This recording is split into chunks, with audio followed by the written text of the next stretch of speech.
ওয়ালাম নাজআলহু আইনাইন, দুইটা চোখ দেই নাই। তো দুইটা চোখ কেন দিয়েছে? দুইটা চোখ দেখ খেলা দেখবা এই জন্য দিয়েছে না? সাবধান যুবক, এই দুইটা চোখ আল্লাহ দিয়েছেন কেন? আল্লাহর কোরআন দেখবা, হালাল যা আল্লাহ দেখতে বলেছে ওইটার দিকে তুই তাকাইবা। তোমার বউ তোমার জন্য হালাল, ওই দিকে তাকাইবা, প্রতি মুহূর্তে সওয়াব, মাকে দেখলে সওয়াব, মক্কা দেখলে সওয়াব, কোরআন দেখলে সওয়াব। তুমি আজকে প্রেম করো গোপনে গোপনে, আসে না নাই যুবকরা? এর লাগে ফোনে কথা বলে, আমারও শুনবা, আসেন কেন? কথা বলে গায়ে বসবো, আমি তো শুরু নয়, দেখেন না কোনো বয়ান হবে শুরু হইব, আসছি না, চাকরি হয়ে গেছে, আমার কথা শুরু হবে ইনশাআল্লাহ। বলেন ইনশাআল্লাহ। কথায় কোনো ভেজাল আছে নি? কথা চলবে ইনশাআল্লাহ। সবাই বলেন তো আল্লাহু আকবার। আল্লাহ আমাদের সবাইকে কবুল করেন, বলেন আমিন। হঠাৎ করে থামা দিলাম, সবাই নেই, লোকে লোকে কথা বলবেন, তাড়াতাড়ি কথা বলবেন। বলতেছেন ইত্তাকিল মাহারিম তাকুন আমাদান নাস। আল্লাহ রাসূল বলে, হে আবু হুরায়রা সাবধান, হারাম কাজ থেকে পরিপূর্ণ বেঁচে থাকবা। গত জুমায় কি আলোচনার বাইরে গেছিলাম, হারাম কাজ থেকে পরিপূর্ণ বেঁচে থাকবা, হারাম কাজ তুমি কখনো করবা না। এখন আমার দেশের যত যুবকরা আছে, আমি তাদের কাছে একটাই প্রশ্ন করতে চাই, এই বর্তমানে ফিফা বিশ্বকাপ যে আর্জেন্টিনা ব্রাজিল যে খেলা ছাড়ছে বর্তমানে, এটা দেখা দিয়ে হালাল না হারাম? আচ্ছা বলেন না কেন হালাল না হারাম? এটা হারাম সবাই জানেন তো। এই মাসআলা নেওয়ার জন্য প্রধান মুফতির কাছে যাওয়া লাগবে না, এটা সবাই জানে এটা হারাম, ঠিক না? কিন্তু তারপরও এর সাথে লোক আছে না নাই? এই পতাকা উড়ানোর জন্য লোক আছে না নাই? কিন্তু আজ বিশ্বে মুসলমান, বিশেষ করে আমাদের বাংলাদেশে 95% মুসলমান। এরকম জনসংখ্যা মুসলমান, অন্যান্য দেশের দেশ হিসাবে মানুষ বেশি, সেই হিসাবে মানুষ বেশি আছে ইন্দোনেশিয়া, মুসলিম সংখ্যা বেশি, কিন্তু গণহারে বেশি না। গণহারেই বাংলাদেশের মতো মুসলমান কোথাও নাই। অতএব বাংলাদেশে যদি 95% বা 92% মুসলমান হয়ে থাকে, তাহলে বাংলাদেশের প্রতিটা বিল্ডিং এর ছাদে আজ যুবকরা ব্রাজিলের নেইমার পতাকা মারছিল, কালেমার পতাকা উড়ানো দরকার ছিল, ঠিক কি না বলে? কিন্তু আছে এগুলা কথা বলে আসেনি। অথচ গত পরশুদিনের ঘটনা শুনলাম কুমিল্লাতে, কোথায় বলবো না জায়গার নাম, বলে বলেছি একটু, আবার যাত্রাবাড়ি ফেলে এবারে কালেমার পতাকা ছাত্ররা লাগাইছে, লাগানোর পরে ওই পতাকা আবার কারা যেন ঘুরে পারেছে। এটা আমার দেশের কাহিনী। আপনি চিন্তা করেন, এই কালেমার পতাকার ভিতরে কি লেখা বলেন তো? কি লেখা? বিশেষ করে দুইটা নাম আছে এখানে, একটা নাম কার? হ্যাঁ বলেন কার নাম? একটা আমার আল্লাহর নাম, আরেকটা আল্লাহর সাথে আমার প্রিয় নবী মুহাম্মদ রাসূলুল্লাহ, যাকে আমরা কলিজার থেকে বেশি ভালোবাসি, ঠিক কি না বলে? আজ আমরা স্পষ্ট বার্তা দিতে চাই যে এই গুলামরা আজকে ওই যাত্রাবাড়ি থেকে ফেলাবার থেকে আমার নবীর নাম এবং আল্লাহর নামের কালেমার পতাকা ছিনিয়ে নিয়েছে।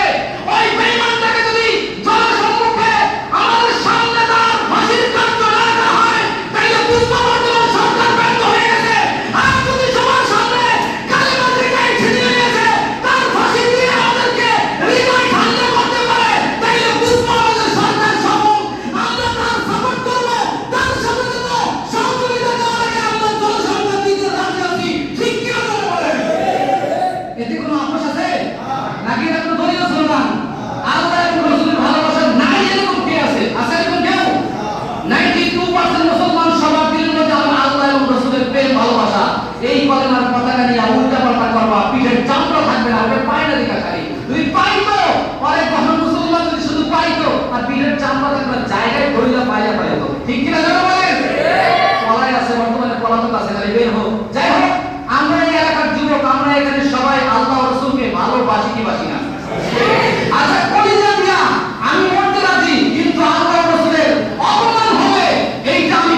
দেখানো দরকার, বিশ্বের কাছে দরকার আছে না নেই? বাংলাদেশকে ডরায় কিসের জন্য জানেননি? অন্যান্য দেশ কিন্তু বাংলাদেশকে খুব ডরায়। এরা জানে বাংলাদেশের মুসলমান দাড়ি না থাকতে পারে, বাংলাদেশের মুসলমানের গায়ে জুব্বা না থাকতে পারে, কিন্তু নবীকে নিয়ে যদি একবার কেউ অপমান বা কটূক্তি রুচিপূর্ণ কথা বলে পায়, সাথে সাথে বাংলাদেশের মুসলমান রাস্তায় নেমে যায়। ঠিক না ঠিক বলে?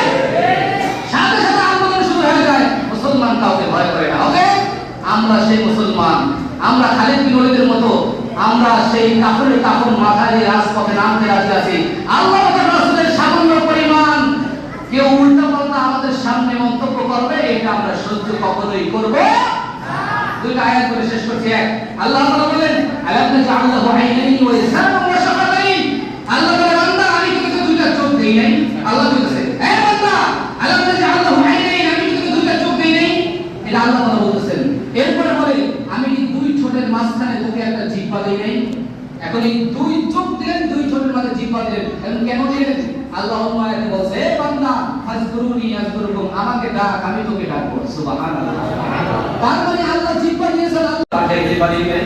60 বছর হয়ে গেছে আমার গুনাহগুলো আমি এখনো ক্ষমা করাইতে পারি নাই।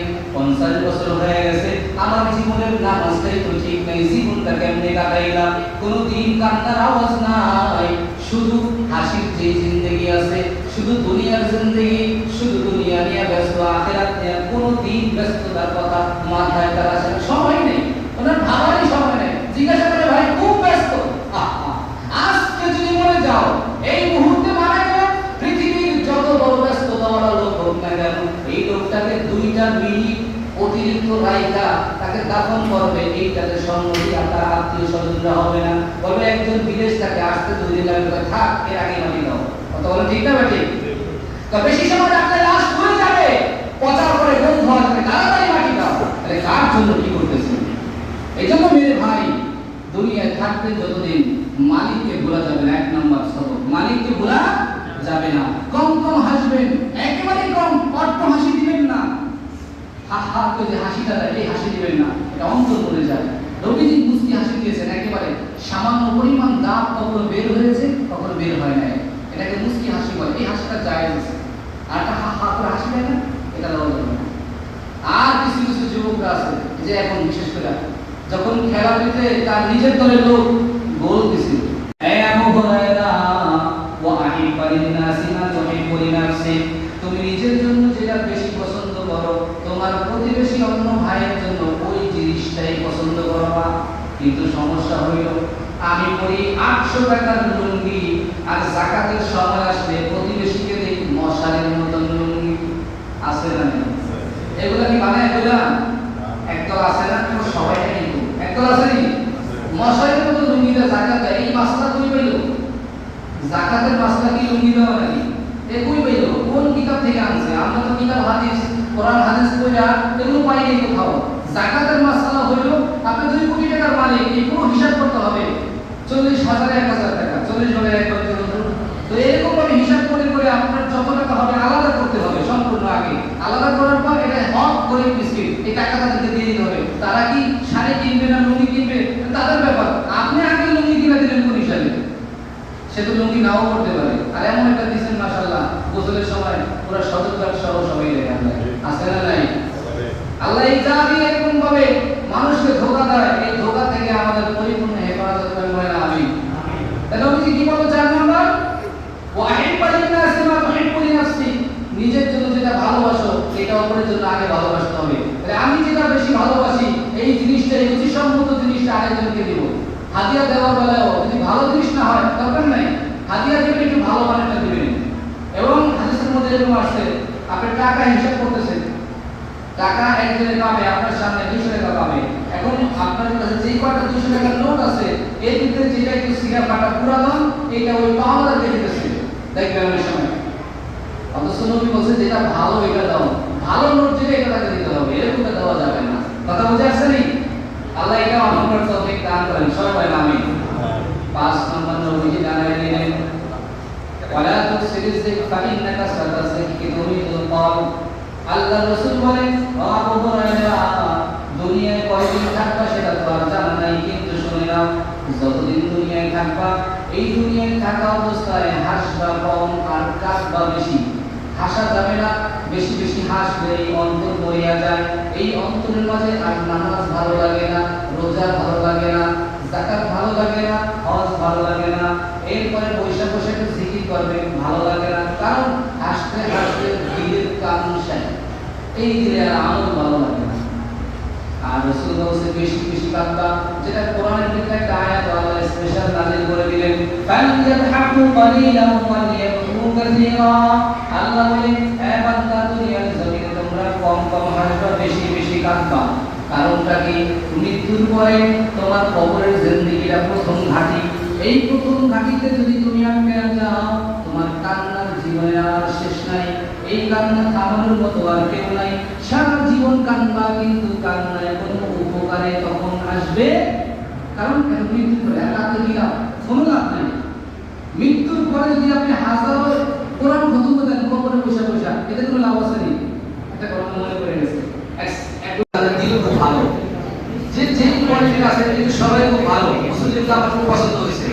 এজন্য আমরা চাইবো মসজিদে যতক্ষণ থাকি আদরের সাথে থাকা এবং আমাদের দিকে যেন এমন কথা বের না হয় যে কথার কারণে আল্লাহ তাআলা অসন্তুষ্ট হয়ে যায়।